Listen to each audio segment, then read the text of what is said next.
আসসালামু আলাইকুম। আমরা যখন নতুন প্রথম ওয়েবসাইট অ্যাপ্রুভাল পাই, এরপরে আমরা কি করি, তাড়াতাড়ি সোশ্যাল মিডিয়াতে পোস্ট করি, বিভিন্ন জায়গায় পোস্ট করি, বিভিন্ন নিজে ইনভ্যালিড ক্লিক করি, বিভিন্ন ইনকামটা আমরা তাড়াতাড়ি বাড়ানোর জন্য কারো মোবাইল থেকে বা আমার বন্ধু বান্ধব আত্মীয় স্বজনের মোবাইল থেকে আমরা ক্লিক করি। বিভিন্ন ক্লিকের ফলে আমাদের যে সিটিআরটা বেড়ে যায় এবং এক সময় দেখা যাচ্ছে কি আমাদেরকে অ্যাড লিমিটের জন্য মেসেজ চলে আসতেছে, ইনভ্যালিড ক্লিকের জন্য মেসেজ আসতেছে, যে আবার এক সময় দেখা যায় কি অ্যাকাউন্টটা ডিসেবল হয়ে গেছে। এই জন্য আমাদের বিভিন্ন সমস্যার সম্মুখীন হতে হয়। এরপরে আমাদেরকে নিজে থেকে ইনভ্যালিড ক্লিক ঠেকাতে বা এটাকে রিমুভ করতে বা এখানে আমাদেরকে নিজস্ব কিছু করণীয় জিনিস আছে, যে কেউ যেন আমাদের অ্যাডে বেশি ইনভ্যালিড ক্লিক না করে, কেউ যেন দুর্নীতি করে, কেউ যদি আমাদের সাথে দুর্নীতি করে, মানে হচ্ছে কেউ যদি অ্যাডকে বারবার ক্লিক করতে যায়, আমাদের অ্যাডসেন্সটা বাতিল করতে চায়, বা আমাদের শত্রু হিসেবে কেউ যদি আমাদের চায়, যে আমাদের ভালো চায় না, খারাপ চায়, আমাদের এই যে আমরা অ্যাডসেন্স পাইলাম, অ্যাডসেন্সটা পাওয়ার পরে কেউ যদি আমাদের ওয়েবসাইটে যে আমাদের অ্যাডে যদি বারবার ক্লিক করে, তখন হয় কি আমাদের গুগল কি করে, আমাদের অ্যাডসেন্সটা বাতিল করে দেয় বা অ্যাড লিমিট করে দেয়। তখন আমাদেরকে বিভিন্ন করণীয় কিছু করতে হয়, যে ওয়েবসাইটে আমাদের বিভিন্ন প্লাগইন ইউজ করতে হয় যে ইনভ্যালিড ক্লিকের জন্য। আমি আজকে দেখাবো। তা আমি এখন দেখাচ্ছি যে আমাদের সিটিআর আমি কিভাবে কমিয়ে ফেলছি। সেটা হচ্ছে আমার সিটিআর আমি বাড়তে দিই নাই, কিভাবে আমি সিটিআর কমাইছি সেটা আমি দেখাচ্ছি।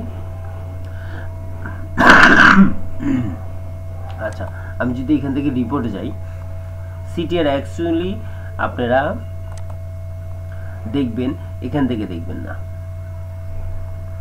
এই যে এখানে লাস্ট উইক, লাস্ট 28 দিন, এখানে সিটিআরটা দেখবেন না। তো আমার এখানে সিটিআর কম আছে, আমি সবসময় লেভেলে রাখার চেষ্টা করছি, আমার সিটিআরটা এখানে কম আছে। এখানে না, আপনার এই যে সাইডে বাম পাশে দেখবেন কি রিপোর্ট অপশন আছে, এখানে রিপোর্ট অপশনে যাবেন।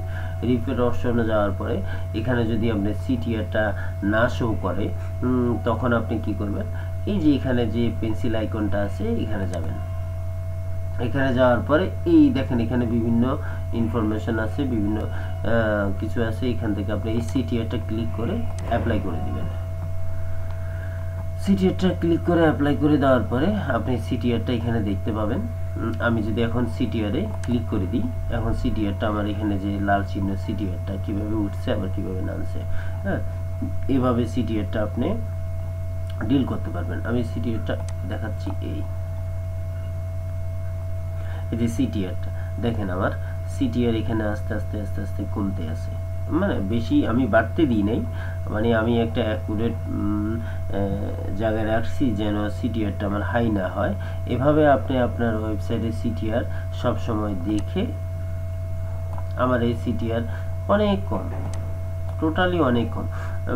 এখানে অ্যাকচুয়ালি ওয়েবসাইটের জন্য 10 থেকে 12 এর উপরে যদি চলে যায়, তখন আপনাকে একটু মানে চিন্তিত থাকতে হবে, কারণ আপনি সিটিআরটা কিভাবে ডাউন করবেন সেটা সেটা আপনার উপর ডিপেন্ড করবে। আর হচ্ছে গুগল অ্যাকচুয়ালি সিটিআর সম্বন্ধে কিছু বলে না, যে আপনার সিটিআরটা কত হইলে খারাপ হবে বা বেস্ট হবে, সেটার জন্য ওনারা কিছু বলে নাই। অবশ্য এই সিটিআরটা প্রথম অবস্থায় সমস্যা করে, যখন আপনি একটা পেমেন্ট পেয়ে যাবেন তখন এরপর থেকে আর সমস্যা নাই। এর আগ পর্যন্ত প্রথম পেমেন্ট পাওয়ার আগ পর্যন্ত আপনাকে বিভিন্ন সমস্যার সম্মুখীন হতে হবে, যে অ্যাড ক্লিকের জন্য হয়তো অ্যাকাউন্ট ডিসেবল হয়ে যেতে পারে। যখন আপনি একটা পেমেন্ট পেয়ে যাবেন, তখন দেখবেন দেখি আপনার ওই যে ইনভ্যালিড যে ক্লিকগুলো থাকবে সেগুলোর জন্য আপনার যে ডলারটা বা টাকাটা সেটা মাইনাস করে ফেলবে, এরপরে সমস্যাটা হবে না। কিন্তু প্রথম পেমেন্টের আগ পর্যন্ত আপনাদেরকে বিভিন্ন জিনিস এই অ্যাড লিমিটের উপরে বিভিন্ন লিমিটের উপরে আপনাদেরকে খেয়াল রাখতে হবে, আর সিটিআরটা ঠিক মতো যেন থাকে সেদিকে আপনাকে খেয়াল করবেন। আচ্ছা, এরপরে আমি এই যে আমাদেরকে ইনভ্যালিড ক্লিক, এই ক্লিকগুলো যেন না হয় সেজন্য আমি পরবর্তী ভিডিওতে আমি একটা প্লাগইন ওয়েবসাইটে কিভাবে অ্যাড করতে হয়, কিভাবে ইনস্টল করতে হয়, কিভাবে অ্যাডগুলো বসাতে হয়, সব কিছু আমি পরবর্তী ভিডিওতে দেখাই দেব। থ্যাংক ইউ সবাইকে, ভালো থাকবেন। আসসালামু আলাইকুম।